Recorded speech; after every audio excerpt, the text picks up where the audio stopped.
What's going on, everyone? Welcome back to the show. So $8,000, up to $8,000 will be going out to families if you qualify, okay? Families with children or dependents.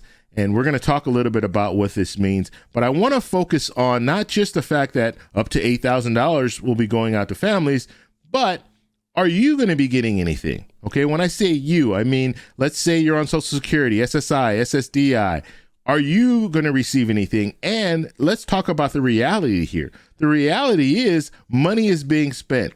Okay, I don't care if it's being spent on businesses, if it's being spent on families, if it's being spent on people receiving Social Security on SSI, SSDI. Money is being spent. Is it being spent on you? And why you need to pay attention to what's going on in Washington, D.C., why it's very important for us to focus on that, because they're spending the money. They're spending those tax dollars. Okay, every year, those tax dollars are being spent. So that's what I want to focus on today. But first off, on this channel, we talk about financial news and what's going on in Washington, D.C. If that sounds like something interesting to you, please subscribe to the channel and hit that little bell notification. That way you'll get notified anytime we put out a video. And like always, if you see my name and a picture of me in the comment section, make sure you see a check mark next to my name. That check mark signifies that it's me. If you do not see that check mark, it's not me. It's someone trying to impersonate me. Okay, so let's go ahead and take a look at the Child and Dependent Care Credit. Now, this was signed off in 2021. This was the $1.9 trillion rescue plan. So part of this package here, now we saw the child tax credit. Okay, so that's different. Child tax credit, those were the monthly payments that were going out to families. Now, this is another part of it. So this is another tax write-off.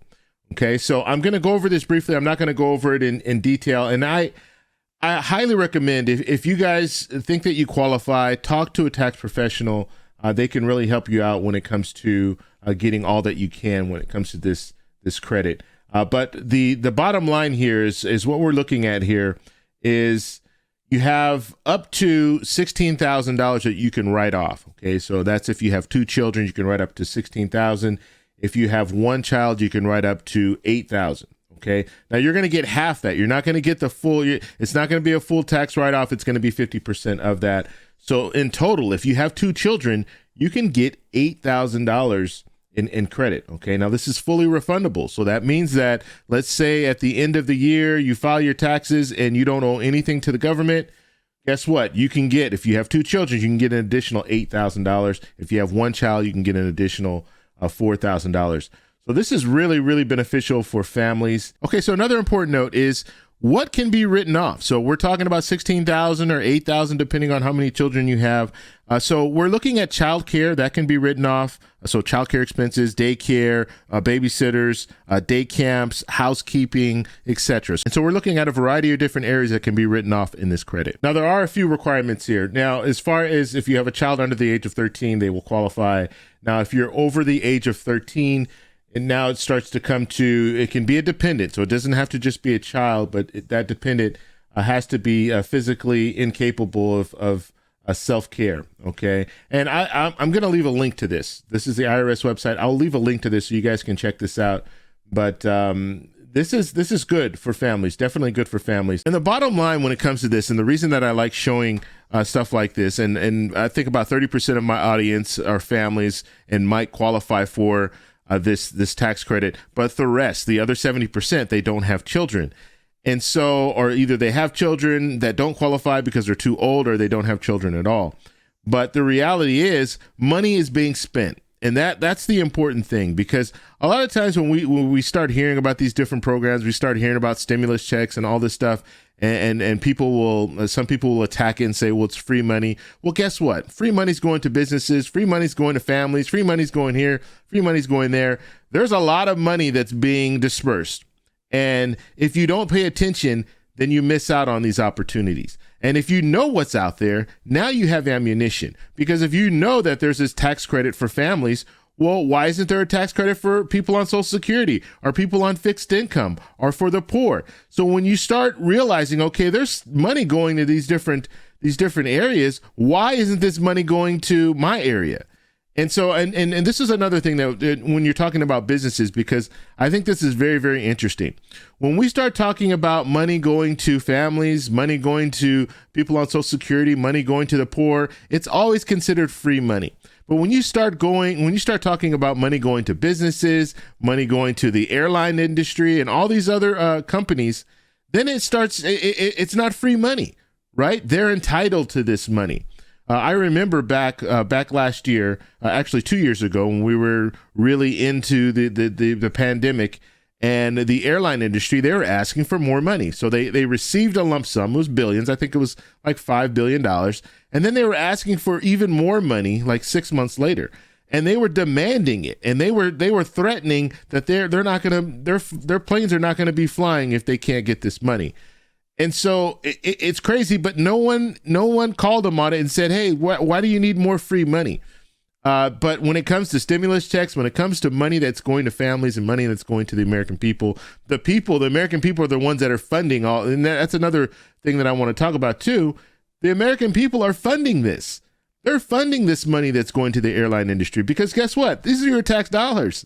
So when we're looking at this and we're saying, okay, well, you don't get free money if you're a family or if you're an individual, if you're on Social Security, if you're poor, you don't get this money, but we're going to give this money to businesses. We're going to give your money to businesses. And that's that's where we've come. That's how we are right now. Because why? The businesses are the job creators. Well, I don't particularly agree with that. I think the patrons are the job creators. If I go into a store, if I go into a restaurant and I have a meal every day, then guess what? Eventually, if more and more people are doing the same thing that I'm doing, that restaurant is going to need to hire more people. And I am creating jobs for that restaurant because I am going to that restaurant and buying something.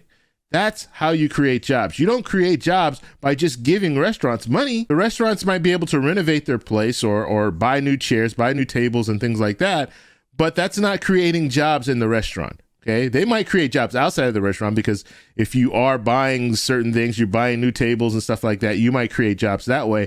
But as far as the restaurant itself, they're not creating more jobs. They're not going to hire more people until they have the customers coming in. Once the customers start coming in, that's when they're going to start hiring more people. It would be foolish for a business to look at this and say, well, I'm going to hire more people because I receive more money. That's foolish. They're going to wait until those customers come in. Once those customers come in, then they're going to hire more people. And some businesses, they want to automate everything. So they don't even want employees. They want to have more machines doing a lot of this work because machines, guess what? They're pandemic proof. A machine can work. It's not going to get COVID. So when you're looking at it, businesses are looking out for their best interests. Okay. They're not necessarily looking out just to hire more employees. They're looking out to make more money and do the same job that they're doing right now, but make more money, be more efficient, have automation that doesn't get sick, doesn't get COVID. That's what their focus is.